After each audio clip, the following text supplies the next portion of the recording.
Hello, my name is Mohammad Khalid Reza, Department of Pharmacology. Today I am discuss about the how to determine या how to verify what is your blood group. तो आज हम लोग ये पता लगाएंगे कि हम लोग कैसे पता लगाएं कि आपका ब्लड ग्रुप क्या है, कैसे डिटरमाइन करो, कैसे वेरीफाई करें कि आपका ब्लड ग्रुप क्या है। तो आज हम लोग वही एक्सपेरिमेंटली परफॉर्म करेंगे एंड लेट्स स्टार्ट। ये है हमारे सामने गिलास की एक स्लाइड है, ये आपको साफ साफ दिखाई दे रही है और ये मैंने ले ली ब्लड ग्रुप टेस्टिंग किट। मैंने आपको बताया था 3 तरीके की एंटीबॉडीज़ यूज़ होती हैं, एंटीबॉडी ए, एंटीबॉडी बी और RH एंटीबॉडी, जिसे हम लोग एंटीबॉडी डी भी बोलते हैं। यहाँ पर एंटीबॉडी ए है जो कि ब्लू कलर की है और ये मैंने ले ली एंटीबॉडी बी जो कि पेल येलो कलर की है और ये जो कलरलेस एंटीबॉडी है आपको दिख रही है ये है RH एंटीबॉडी या एंटीबॉडी डी। अब यहाँ पर मैंने एक नीडल ले ली है ताकि मैं अपना ब्लड निकाल सकूं और देखते हैं मेरा ब्लड ग्रुप क्या आता है, ये आप लोग जल्दी से बताएंगे। और ये मैंने आपके सामने निकाल दिया ब्लड। अब यहाँ पर आप देख सकते हैं कि मैंने ब्लड की 3 ड्रॉप्स ले ली हैं। एक ही इंसान का लेना है वरना ब्लड ग्रुप डिस्टर्ब आएगा। और फिर सबसे पहली जो ब्लड की ड्रॉप्स है उसमें मैंने डाला एंटीबॉडी ए जिसका कलर मैंने आपको बताया ब्लू। आफ्टर डेट मैं दूसरे वाले ब्लड ग्रुप में डालूंगा एंटीबॉडी बी जिसका कलर होता है पेल येलो। मैंने पहले बताया था कि आपको याद रखना है कि पहले वाले में एंटीबॉडी ए डाला था और दूसरे वाले में एंटीबॉडी बी डाला था एंड लास्ट वन RH।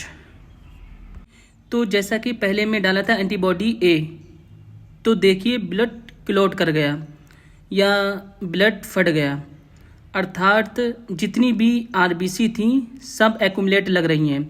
मतलब पहले में ब्लड फट गया तो मतलब ब्लड क्लॉट कर गया, तो पहले में एंटीबॉडी ए डाला था तो इसमें एंटीजन ए मौजूद होगा, तभी एंटीबॉडी ए से इंटरेक्शन हुआ, एंटीबॉडी ए और एंटीजन ए दोनों आपस में इंटरेक्ट कर गए और यहाँ पर देखिए ब्लड क्लॉट कर गया। दूसरे में देखो ब्लड क्लॉट नहीं किया, ब्लड लिक्विड फॉर्म में है और वहीं पर तीसरे में साफ साफ दिख रहा है कि ब्लड फट गया। इसका मतलब RH एंटीजन भी प्रेजेंट है। तो पहले में एंटीबॉडी ए डाला, ब्लड फट गया, इसका मतलब एंटीजन ए मौजूद है। दूसरे में ब्लड नहीं फटा, जब हमने एंटीबॉडी बी डाला, मतलब एंटीबॉडी बी डालने पर ब्लड नहीं फटा, तो इसका मतलब एंटीजन बी प्रेजेंट नहीं है। तो एंटीजन ए मौजूद था, इसका मतलब ब्लड ग्रुप ए।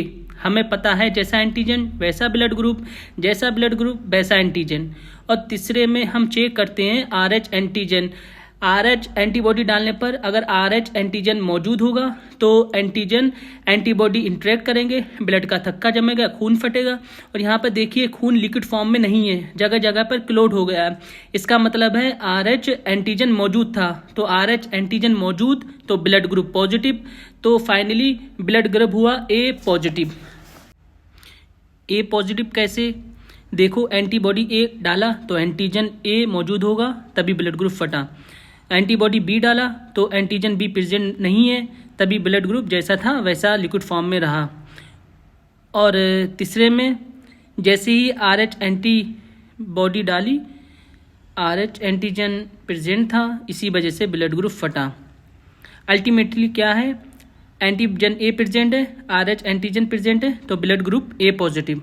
तो जैसा कि हम लोगों ने जाना कि मेरा ब्लड ग्रुप A पॉजिटिव है क्योंकि मेरे में एंटीजन A भी प्रेजेंट था और RH भी प्रेजेंट था। तो अगर एंटीजन A प्रेजेंट था तो मतलब A, क्योंकि जैसा ब्लड ग्रुप वैसा एंटीजन और जैसा एंटीजन वैसा ब्लड ग्रुप। तो मेरे में एंटीजन A प्रेजेंट था तो मेरा ब्लड ग्रुप A हो गया। और जो RH मेरे में प्रेजेंट था, RH एंटीजन प्रेजेंट था, तो मेरा ये पॉजिटिव हो गया क्योंकि B में कोई भी क्लॉटिंग नहीं हुई थी। तो जैसे कि अगर B में क्लॉटिंग हो जाती तो आपका एंटीजन अगर B प्रेजेंट होता तो आपकी जो होता ब्लड ग्रुप आपका B होता और अगर RH एंटीजन अगर में प्रेजेंट नहीं होता तो निगेटिव हो जाता। तो मीन्स ये जो RH या एंटीबॉडी D जिसको बोलते हैं, अगर वो क्लॉट होता है तो पॉजिटिव और अगर नहीं क्लॉट होता है तो निगेटिव। तो मेरा ब्लड ग्रुप A पॉजिटिव है। तो थैंक यू सो मच।